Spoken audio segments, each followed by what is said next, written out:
Bonjour à toutes et à tous.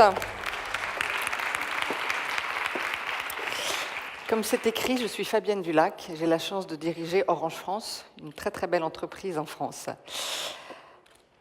Merci pour votre accueil. Donc dans cette salle, au final, nous sommes nombreux réunis ici à être acteurs du digital. Nombreuses et nombreux. Nous sommes nombreuses aussi à essayer de changer le monde, à essayer d'avoir une empreinte forte à un moment où nous vivons une révolution numérique. Cette révolution numérique, c'est évidemment une révolution technologique, mais c'est avant tout une révolution humaine et une révolution culturelle. Le monde auquel on participe change. Notre rapport au temps, notre rapport à l'espace, notre rapport à la consommation, même à la production, est en train d'évoluer. Notre rapport à la hiérarchie, au mode de management, notre rapport à la possession, le rapport au succès aussi est en train de changer. Et moi, j'ai la conviction que même le rapport aux femmes et la place des femmes dans le monde est aussi en train de changer.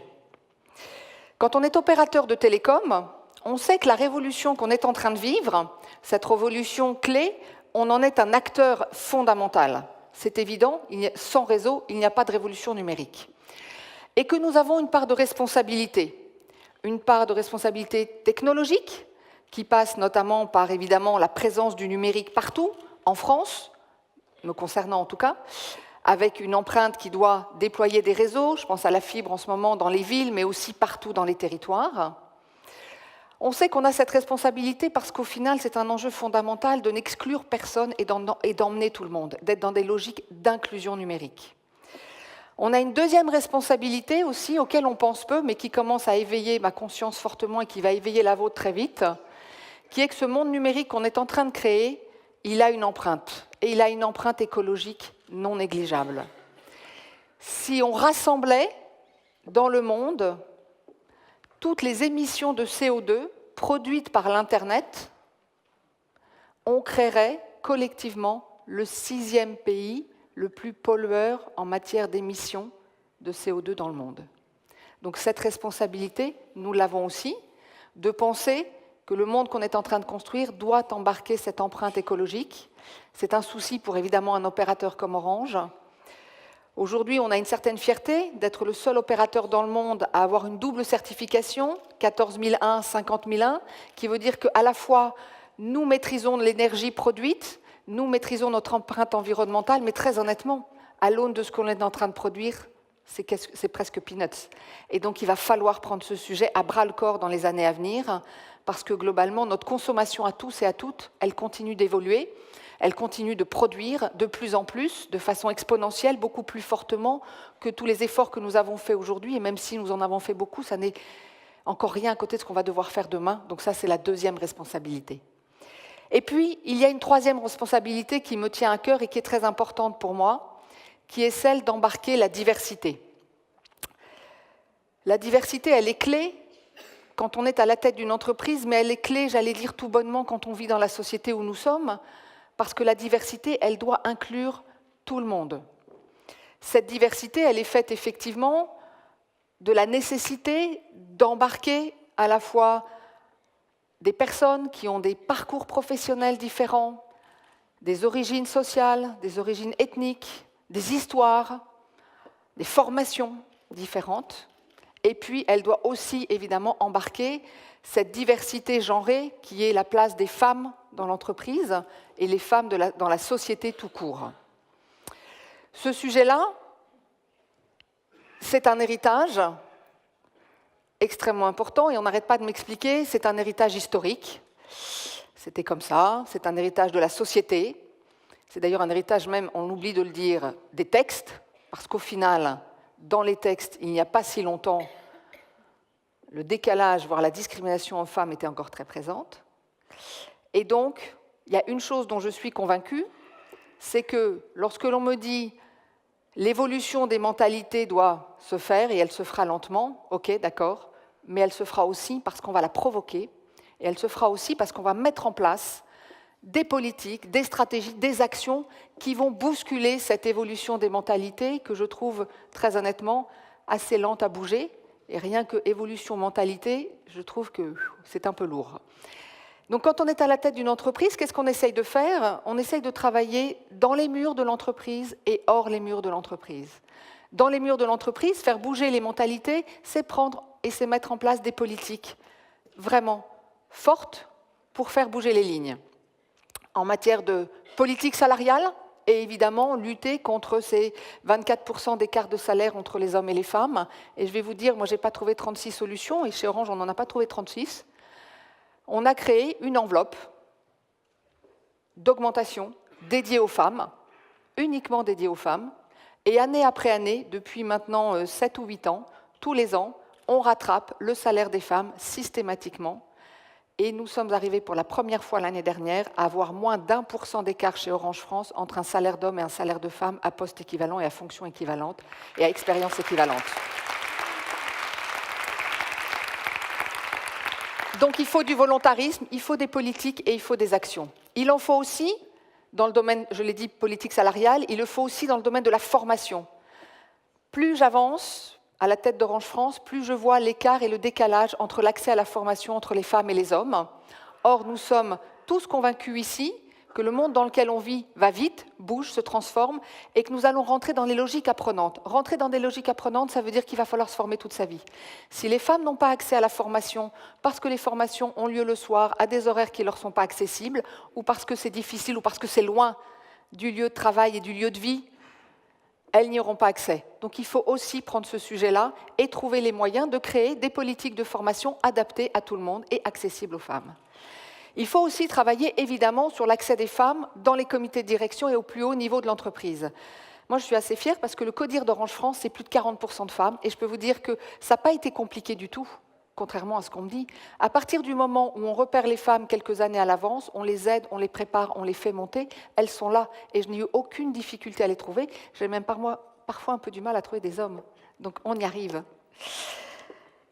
Donc des politiques volontaristes dans les murs de l'entreprise qui passent par des actions concrètes et qu'il faut tenir dans la durée et j'allais dire presque un peu labourer pour faire changer les mentalités fondamentalement. Et puis, évidemment, il faut aussi aller hors des murs de l'entreprise. Et aller hors des murs de l'entreprise, ça a été pour moi une décision assez simple qui a été de lancer l'année dernière, le 8 mars 2018, un programme qui s'appelle « Femmes entrepreneuses ». Et ce, sous l'impulsion de Willa et grâce à Marie-Georges, qui est peut-être dans la salle, qui est à la tête de cet incubateur qui soutient l'entrepreneuriat au féminin dans la tech, parce que j'ai fait plusieurs constats. Le premier constat, c'est évidemment la place des femmes dans le monde de l'entrepreneuriat. 39% des entreprises qui ont été créées l'année dernière l'ont été par des femmes. C'est pas mal, c'est une forte progression, mais c'est quand même pas 50%. 30% des entreprises aujourd'hui créées en France sont dirigées par des femmes. Mais quand on va en région, quand on va dans la tech d'abord, ce chiffre s'effondre, on passe plutôt à 10%. Et quand on va en région hors de Paris, ce chiffre continuait de s'éroder et être en écart. Pourquoi? Parce qu'au final, 51% des entreprises qui sont créées en France et des start-up, notamment dans le domaine de la tech, sont créées à Paris, un petit peu autour de Paris, 60% en Île-de-France.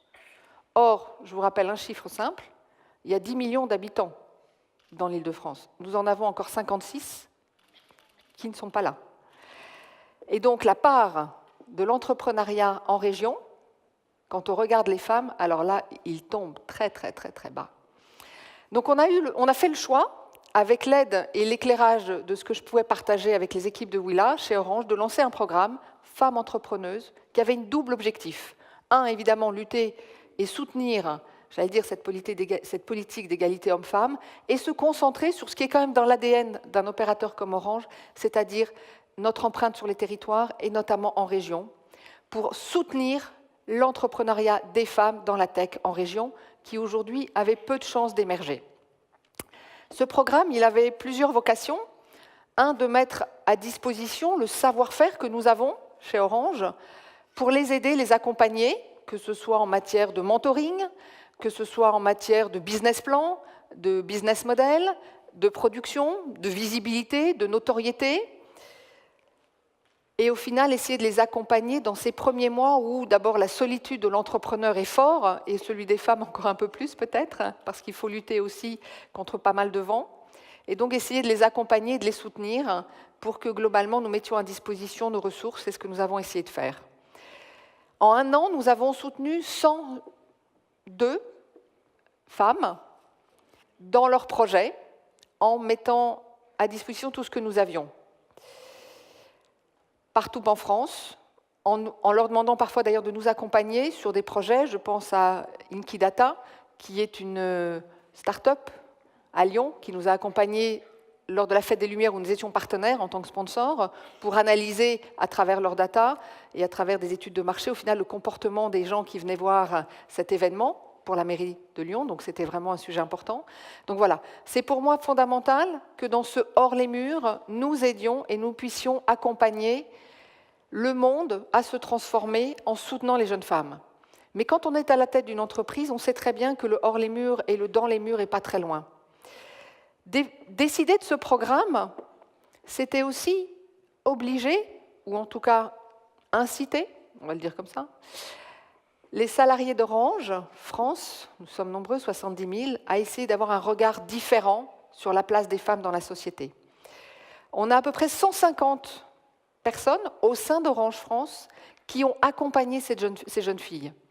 Et peut-être un des victoires que l'on peut gagner à travers ce type de programme, c'est évidemment obliger l'entreprise, une entreprise comme la nôtre, qui n'est pas tout à fait dans la logique de l'entrepreneuriat start-up, à regarder des jeunes femmes, à regarder des entrepreneuses pour se nourrir d'une autre culture que la sienne et pour se transformer.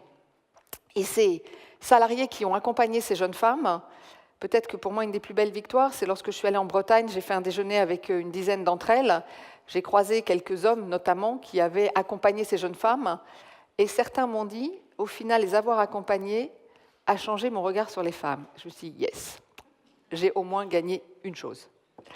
Faire bouger le regard sur les femmes, sur ces femmes qui se lancent et qui ont du courage. Donc nous allons continuer ce programme.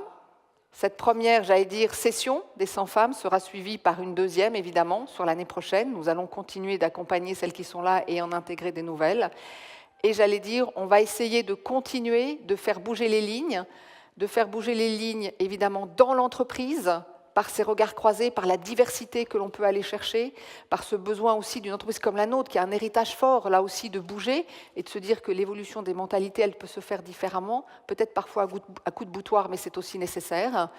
Et puis aussi d'essayer de faire bouger la société en accompagnant ces jeunes femmes, en leur donnant les moyens de créer leurs entreprises, de les porter, de les faire vivre, de les faire développer et qu'elles fassent bouger le monde. Donc la seule chose que j'aimerais vous demander ce soir, avant de conclure mon discours évidemment, c'est de les applaudir parce que c'est elles qui font un boulot formidable de faire bouger les lignes. Merci à vous.